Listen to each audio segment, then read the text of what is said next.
कि परमात्मा को पाने के लिए, परमात्मा को जानने के लिए आत्मा को जानना जरूरी है।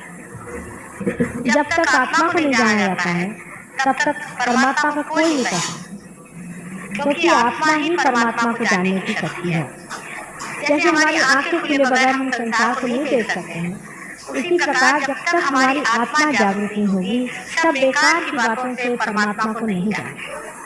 ये सत्य है, इसमें कोई शक नहीं कि लोग नाराज भी हो जाए, बुरा भी मान जाए, तो भी जो बात सही है वही बात हमें कहने की है और इसमें बुरा मानने की कोई बात नहीं। क्योंकि अगर आप परमात्मा के खोज में निकले हैं, अगर आप उसको ही खोज रहे हैं, आप वाकई में खोजने वाले हैं, इसको कहते हैं कि आप ट्रू सीकर हैं। हृदय में आपको सिर्फ परमात्मा को ही मिलने का विचार है, तब तो आप संवाद कर सकते हैं और बाकी की बातें हैं। कारण ये है कि मनुष्य ये नहीं जानता है कि वो अपनी आत्मा से अभी तक संबंधित ही नहीं। आत्मा आपको जानता है, आप आत्मा को जानते नहीं हैं, वो आपसे संबंधित नहीं। आपकी चेतना में आत्मा का कोई प्रकाश नहीं है, जरा सा भी नहीं। जब ये प्रकाश हमारे अंदर आता है तब अपने अंदर से ही शक्ति बना शुरू होता है। ये वास्तविकता है और ये एक जीवंत प्रक्रिया है, लिविंग प्रोसेस। आप जिस तरह से अमीबा से इंसान बने हैं, उसी तरह से इंसान से भी आप उनसे बन सकते हैं, लेकिन उसी प्रकार बनेंगे। मनुष्य एक नई तरीके निकालता है, कोई भी परमात्मा का अपना तरीका बना हुआ, उसने अपने आप के अंदर सारी चीज बना के रखी है, सिर्फ आपका कनेक्शन लगाने के बाद। जब तक परमात्मा से कनेक्शन नहीं हुआ, आत्मा से कनेक्शन नहीं हुआ, तो फिर बाकी की सब चीजें करने से फायदा क्या है? समझ लीजिए इसका कनेक्शन अगर मेरे से नहीं हुआ तो इस पर मैं बात करने से फायदा क्या? अभी वो आए थे भाई साहब कहेंगे सर जाइए अभी कनेक्शन लगा लीजिए। एक बहुत ही प्रैक्टिकल लॉजिकल जिसको बात करना चाहिए ये है कि अभी आत्मा से आपका किसी का संबंध है नहीं, आपके अंदर आत्मा का प्रकाश है। अब बहुत से लोग कहेंगे कि माता जी पहले कंदील साफ करना चाहिए। अरे कंदील भी साफ करके रखो, चाहे उसको रगड़ के रखो, मांझ के रखो, लेकिन उसके अंदर कुछ होती नहीं है तो उस कंदील का भी क्या धन्यवाद। काहे के लिए मेहनत कर रहे हैं? लेकिन ये बात मुझको नहीं लगती अगर कहा जाए किसी की मेहनत से नहीं होती, क्योंकि हम जिसे हम समझते हैं, जिसे हम कहते हैं हमें ये पसंद है, आई लाइक, मराठी में कहते हैं मला फार आवडतं, मला, ये कौन है? ये कौन कहता है मुझे पसंद है? ये आपका अहंकार है, ईगो। वो कहता है ये मुझे अच्छा लगता है, इससे मुझे ये लाभ हो गया, उससे मुझे वो लाभ हो गया। क्या लाभ है? सिर्फ आपका जो ईगो है, अहंकार है, वो खुश है। जब अहंकार फ्लारिश होता है, जब अहंकार को हम कुछ खाने देते हैं तो वो खुश होता है, और जो प्रत्यहंकार है, जो सुपर ईगो है, उससे आप दुख पाते हैं।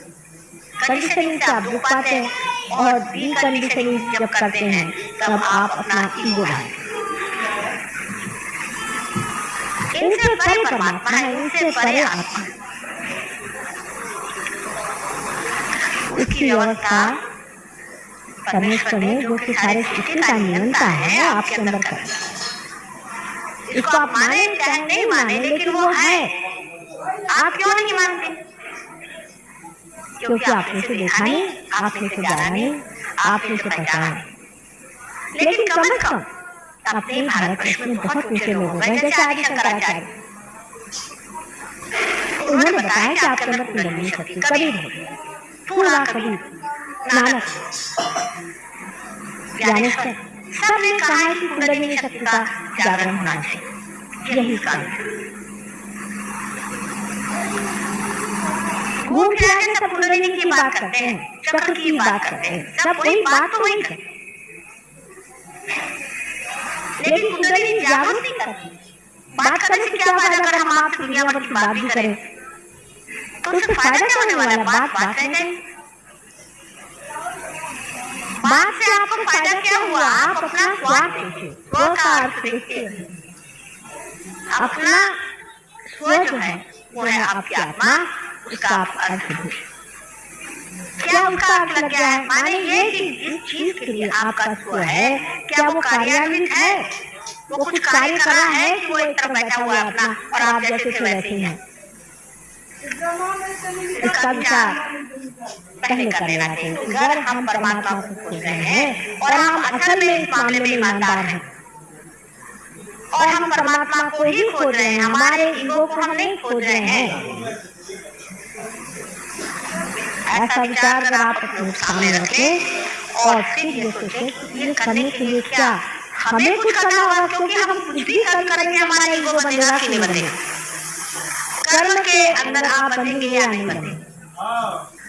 अकर्म होने के लिए कोई न कोई घटना अंदर घटित होनी पड़ती है और वो जो है वो जीवंत घटना है, स्पॉन्टेनियस। उसको आप करा नहीं सकते। सर के बल खड़े होने से आप बीज उगा सकते हैं क्या?